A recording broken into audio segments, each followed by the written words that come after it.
नमस्कार, मैं हूं अंकुर और आप देख रहे हैं सत्यहिंदी.com। आइए एक नजर डाल लेते हैं अब तक की सुर्खियों पर। उत्तराखंड के मुख्यमंत्री त्रिवेंद्र सिंह रावत ने इस्तीफा दे दिया है। बीते कुछ दिनों से नेतृत्व परिवर्तन की चर्चाओं को लेकर बाजार गर्म था और अंत में ये चर्चाएं सही साबित हुई हैं। रावत के इस्तीफा देने के बाद दिल्ली से लेकर देहरादून तक सियासी माहौल बेहद गर्म है। रावत ने मंगलवार को राज्यपाल बेबी रानी मौर्य से मुलाकात की और उन्हें अपना इस्तीफा सौंपा। बुधवार को दिन में 10 बजे बीजेपी विधायक दल की बैठक बुलाई गई है। वरिष्ठ नेताओं रमन सिंह और दुष्यंत गौतम को पर्यवेक्षक बनाकर उत्तराखंड भेजा गया है। रावत 4 साल तक राज्य के मुख्यमंत्री रहे। उत्तराखंड के सीएम पद से इस्तीफे के बाद त्रिवेंद्र रावत ने कहा कि उन्होंने लंबे समय तक पार्टी और संघ के विभिन्न पदों पर काम किया। उन्होंने पार्टी आलाकमान को मुख्यमंत्री पद पर काम करने का मौका देने के लिए धन्यवाद दिया। उन्होंने प्रदेश के लोगों का भी आभार जताया और उनकी सरकार द्वारा चलाई गई योजनाओं का जिक्र किया। और जब उनसे पूछा गया कि ऐसी नौबत क्यों आई जो उनको हटाया गया, तो उन्होंने कहा कि इसके जवाब के लिए दिल्ली जाना पड़ेगा, दिल्ली से जाकर पूछिए। त्रिवेंद्र सिंह रावत के मुख्यमंत्री पद से हटने के बाद 4 नाम मीडिया के गलियारों में घूम रहे हैं। इनमें पहला नाम है धन सिंह रावत, दूसरा सतपाल महाराज, तीसरा अनिल बलूनी और चौथा अजय भट्ट का है। लेकिन उससे पहले जो जरूरी बात है वह है जातीय और क्षेत्रीय समीकरणों की। बीजेपी को जातीय और क्षेत्रीय समीकरणों को ध्यान में रखते हुए अगले मुख्यमंत्री का चुनाव करना होगा। मनी लॉन्ड्रिंग केस में प्रवर्तन निदेशालय यानी ईडी के समन के खिलाफ जम्मू कश्मीर के पूर्व मुख्यमंत्री महबूबा मुफ्ती ने दिल्ली हाईकोर्ट का रुख किया है। महबूबा ने कहा कि ईडी का समन मेरे व्यक्तिगत ईमेल पर आया, लेकिन इसमें यह नहीं बताया गया है कि मुझे आरोपी के तौर पर बुलाया गया है या गवाह के तौर पर। बता दें, मनी लॉन्ड्रिंग केस में ईडी की तरफ से महबूबा मुफ्ती को समन जारी करते हुए 15 मार्च को एजेंसी के सामने पूछताछ के लिए पेश होने को कहा गया है। आज विपक्ष ने पेट्रोल और डीजल की बढ़ती कीमतों को लेकर सदन में जमकर नारेबाजी की। विपक्ष ने तेल के दामों को वापस लेने की मांग की, जिसके बाद सदन को कई बार स्थगित करना पड़ा और अंत में लोकसभा और राज्यसभा की कार्रवाई को बुधवार तक के लिए स्थगित करना पड़ा। लोकसभा में कांग्रेस नेता अधीर रंजन चौधरी ने लोकसभा टीवी पर आरोप लगाया कि वो विपक्ष को नहीं दिखा रहे हैं। चौधरी ने डिजिटल डिवाइड शब्द का इस्तेमाल करते हुए कहा कि लोकसभा टीवी के कैमरे केवल सरकार के सांसदों को दिखाते हैं, विपक्ष को नहीं। तो वहीं लोकसभा अध्यक्ष ओम बिरला ने कहा कि आप चाहते हैं कि देश सदन में हो रही नारेबाजी और व्यवधान को देखें। इस पर कांग्रेस नेता ने कहा यह भी सदन की कार्रवाई का ही हिस्सा है।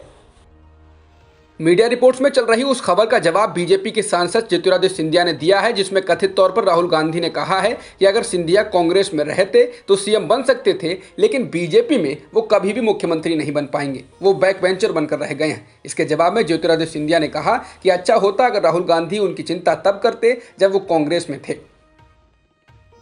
पश्चिम बंगाल के सीएम ममता बनर्जी ने अपनी चुनावी सीट को बदलकर बड़ा फैसला किया, जिसके बाद लगातार नंदीग्राम सीट चर्चा में है, जिससे ममता बनर्जी इस बार चुनाव लड़ रही हैं। इस सीट को टीएमसी से बीजेपी में आए शुभेंदु अधिकारी का गढ़ माना जाता रहा है। शुभेंदु अधिकारी फिलहाल नंदीग्राम से ही विधायक हैं और बीजेपी ने शुभेंदु को ही इस सीट से टिकट दिया है।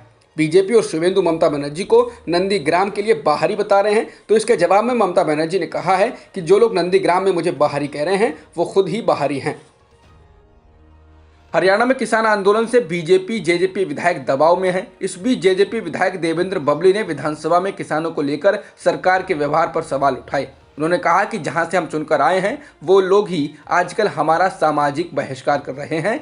वो हमें कॉल कर बोलते हैं कि गाँव में मत आना, ये समस्या है। उन्होंने कहा कि आज हरियाणा में बीजेपी जेजेपी के सहयोग से सरकार चला रही है और किसान बाहर हरियाणा की सड़कों पर बैठे हैं, ये बड़ी चिंता का विषय है।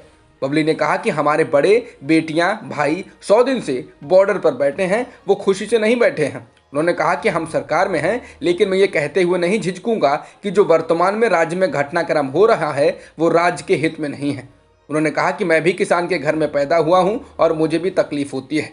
बता दें, किसान संगठनों ने जनता से अपील की है कि वो अपने क्षेत्र के विधायकों पर दबाव डालें कि वो 10 मार्च को अविश्वास प्रस्ताव का समर्थन करें जो कांग्रेस लेकर आ रही है। अगर वो ऐसा नहीं करते हैं तो जनता चुनाव में उनको सबक सिखाए।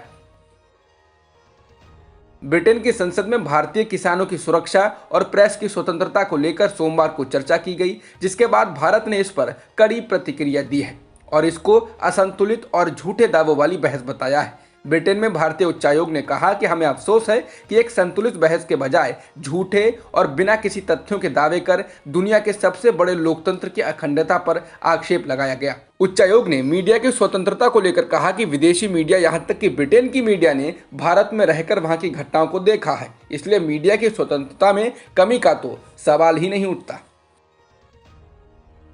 तमिलनाडु में विधानसभा चुनाव से पहले एनडीए गठबंधन को बड़ा झटका लगा है। तमिल अभिनेता विजयकांत की पार्टी डीएमडीके ने एआईएडीएमके बीजेपी गठबंधन से नाता तोड़ लिया है। ऐसा सीट बंटवारे में सहमति नहीं बन पाने के कारण हुआ है। गठबंधन से अलग होते ही विजयकांत के भाई एल.के. सुदेश और बेटे विजय प्रभाकरन ने एआईएडीएमके पर हमला करते हुए कहा कि आगामी विधानसभा चुनाव में एआईएडीएमके के उम्मीदवारों की जमानत जब्त हो जाएगी। तमिलनाडु विधानसभा चुनाव की राजनीति में अभिनेता से नेता बने कमल हासन की पार्टी की एंट्री हो गई है। उनकी पार्टी मक्कल निधि मय्यम ने राज्य की 234 सीटों वाली विधानसभा में 154 सीटों पर चुनाव लड़ने की घोषणा की है। बाकी की सीटों पर उसके गठबंधन के 2 सहयोगी दल चुनाव लड़ेंगे। 2 अन्य पार्टियां अखिल भारतीय समथुआ मक्कल काची और इंडिया जननायगा काची हैं, जो 40-40 सीटों पर चुनाव लड़ेंगी। तमिलनाडु में चुनावी घोषणाओं का दौर जारी है। लोगों को लुभाने के लिए राजनीतिक दल एक के बाद एक वादे कर रहे हैं। डीएमके द्वारा सत्ता में आने पर हर राशन कार्ड धारक गृहिणी को 1000 रुपए दिए जाने के ऐलान के बाद अब सत्तारूढ़ पार्टी एआईएडीएमके ने कहा है कि उनकी सरकार फिर से बनती है तो वो हर परिवार को 1 साल में 6 मुफ्त रसोई गैस सिलेंडर और परिवार की महिला को 1500 रुपए हर महीने देंगे।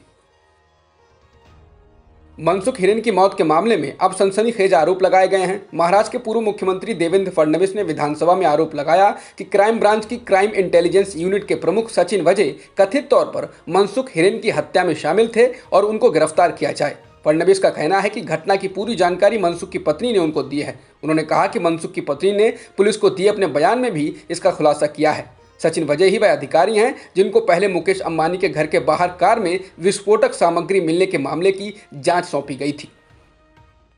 प्रधानमंत्री नरेंद्र मोदी ने आज त्रिपुरा में भारत और बांग्लादेश के बीच मैत्री सेतु प्रोजेक्ट का उद्घाटन किया।